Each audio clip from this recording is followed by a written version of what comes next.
It was a chilly Saturday evening, the kind where the cold seems to creep into your bones no matter how many layers you wear. I was sitting by the window, a half-drunk cup of coffee growing cold in my hand, glancing out at the fading light. My wife Rachel had told me she was out with her team, a supposed casual outing, and I had believed her, or at least I wanted to. The past few months had been quiet, almost painfully so. We shared fewer meals, our conversations were clipped, and the house seemed to hum with a hollow emptiness that I could no longer ignore. Then my phone buzzed. The message appeared short, sharp, and devastating. "You're not part of my life anymore." I stared at the screen for what felt like an eternity, my chest tightening as the words sank in. At first, I thought it must be a mistake, a misdirected text, a moment of anger she'd later regret. But deep down I knew better. This was Rachel, and she had been slipping away from me for months. There had been warning signs I chose to dismiss. Late-night calls she took in the bathroom, weekend trips labeled as work, a wardrobe suddenly filled with clothes that didn't reflect her usual taste. I told myself it was just a phase, something that happens in long marriages. But this message wasn't a phase. It was an ending, a final line drawn in the sand. I placed the coffee down, inhaled slowly, and typed back with calm precision. "Good, because you're not in my future either." I hit send and felt a strange mixture of grief and liberation wash over me. The phone remained silent for hours. She didn't respond. I spent that time reflecting on who we once were. Rachel had a presence that could light up a room effortlessly. Confident, magnetic, and ambitious. When we met in college, she made me feel like I could conquer anything. Together we had dreamed big, struggled through the hard times, and promised each other that love would always be our anchor. Somewhere along the way she changed.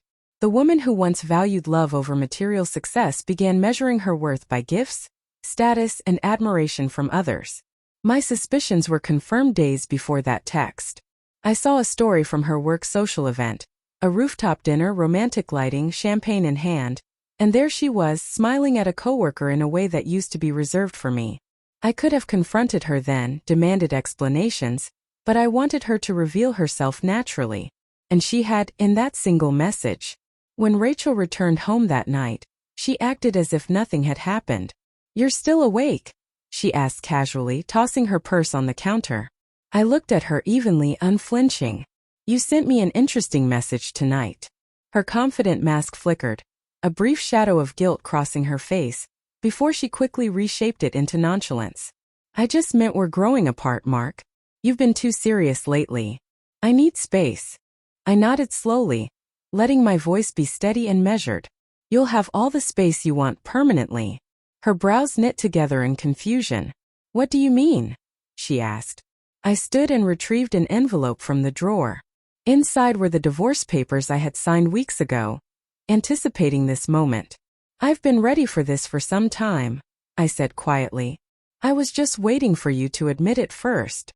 Her jaw dropped. "You're leaving me? Over a text?" I met her gaze and said, "No, Rachel. You left me months ago. That text was just your way of saying it aloud." She mumbled excuses about needing to find herself, about not meaning to hurt me, but I had stopped listening. My patience, trust, and love had been squandered, and I wasn't angry anymore. I was done. I grabbed my coat and keys and left before she could utter another word. The cold night air was bracing, but it felt purer than the suffocating air of our home.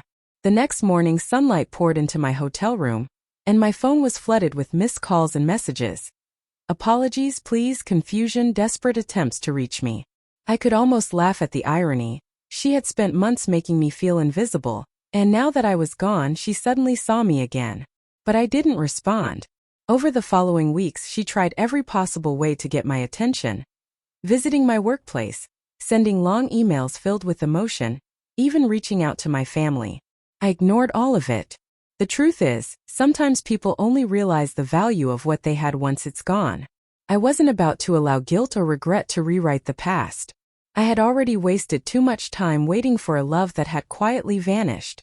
Months later, at a friend's wedding, I saw her again. She looked smaller somehow, quieter, maybe even remorseful. When our eyes met, she offered a hesitant, almost timid smile. "You look happy," she said softly. "I am," I replied simply.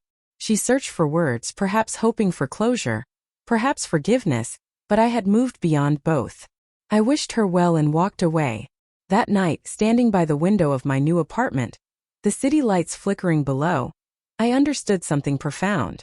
Endings don't always need confrontation, drama, or grand gestures. Sometimes a single line, one final acknowledgement can set you free.